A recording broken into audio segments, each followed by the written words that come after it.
from London and Romblon. Welcome to another hilarious episode of Pinoy Investor 101.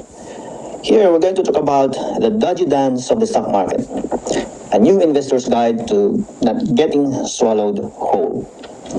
So you've decided to take a leap into the wild, untamed world of stock market investing. You've heard the promises. It's easy money, get rich quick, invest like the pros. And maybe you've even watched a few too many YouTube videos featuring a guy in a flashy suit telling you how his secret strategy can turn $1,000 into $1 million. Sounds like a dream, right? But before you start buying up every stock with a buy now button on your brokerage app, let's talk about the sneaky, dodgy side of the stock market that the pros don't mention in their ads. Here's how it works in the stock market. If you're a new investor, you're essentially walking into a room full of sharks wearing tuxedos. These sharks have a game they've been playing for over 100 years. The game isn't buy low, sell high, like you might think. It's more like buy low, pretend to sell high, and then dump it on unsuspecting retail investors. Let's break it down, the not so glamorous dance happening behind the scenes. 1. Entity A dumps a bunch of shares to Entity B. Entity B might be a big institutional investor like a hedge fund or a high-powered trading group. They're sitting pretty with lots of cash to throw around and a whole lot of resources at their disposal. Number 2, Entity B then turns around and gets those same shares plus a few extras from retail investors like you and me. Oh, we think we're getting in on a hot stock that's about to take off. Meanwhile, Entity B is sitting in the background, grinning like a cat that just got the cream. Entity B dumps those shares into Entity C. Entity C could be another entity, perhaps even bigger or more secretive.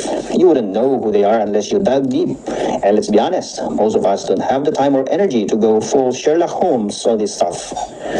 4. Entity C does what any savvy investor would do. They take those shares and extras from you, the retail investor. At this point, you're thinking, what am I doing wrong? The price is still falling. Well, that's because Entity C, like a grizzly bear with a jar of honey, is slowly getting their sticky paws on all of your shares. Number 5, Entity C dumps back to Entity A. Here's the kicker. Entity A, the same entity that started the game, is now getting those shares and extras back from you, the retail investor. You know what this means? Nothing changes. The same stock is bouncing between a series of faceless entities, and you, my friend, are left holding the bag, wondering where it all went wrong. Here's when it gets even dodgier. These transactions are often done through groups of nominees or other entities that make it hard to trace who's doing what. The whole process looks like a well-choreographed dance, but in reality, it's a game where the big players are quietly swapping stocks back and forth with zero long-term change in holdings.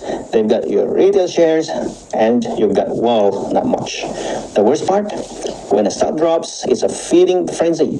The big boys know exactly how to make the price wobble just enough to get weak hands, that is you, to sell. They'll stack the sells, making it look like there's no hope for the stock, and bam, you sell out at the bottom, handing over your shares for pennies. Meanwhile, those same big entities are quietly buying back at a fraction of the price. So what's a new investor to do? Well, first off, don't dive with both feet. Think of the stock market like a pool that looks really inviting but has a lot of sharks in it. Dip your toes in with a small amount of money you can afford to lose. The reality is you can't fight a big end of town. The investment banks, hedge funds, and massive trading groups have resources you could only dream of. They're playing their own game, and unfortunately, it's not one that favors the average investor. Here's the key takeaway. Don't be fooled into thinking that you're part of a winning team. Just because you've heard about a stock's huge opportunity doesn't mean you're about to cash in. The big players are already ahead of you, making sure the game is rigged in their favor. So what's the bottom line? Well, the stock market isn't inherently evil, but it can be a bit dodgy, especially when you're new to it. The key to surviving this financial jungle is to stay informed, understand the game isn't always fair, and most importantly, only invest what you can afford to lose in a huge opportunity. Play and follow your baby closely. And always be wary. If you see a hot opportunity being advertised by perfect strangers, be cautious. That golden goose might just be a goose in a very shiny suit. And remember, even the stock market sharks need to eat, so don't let them eat your lunch. Happy and cautious investing. This humorous approach to the stock market might just be the warning you need to keep your investments safe while also having a laugh at the absurdity of how things work behind the scenes. Thank you for watching.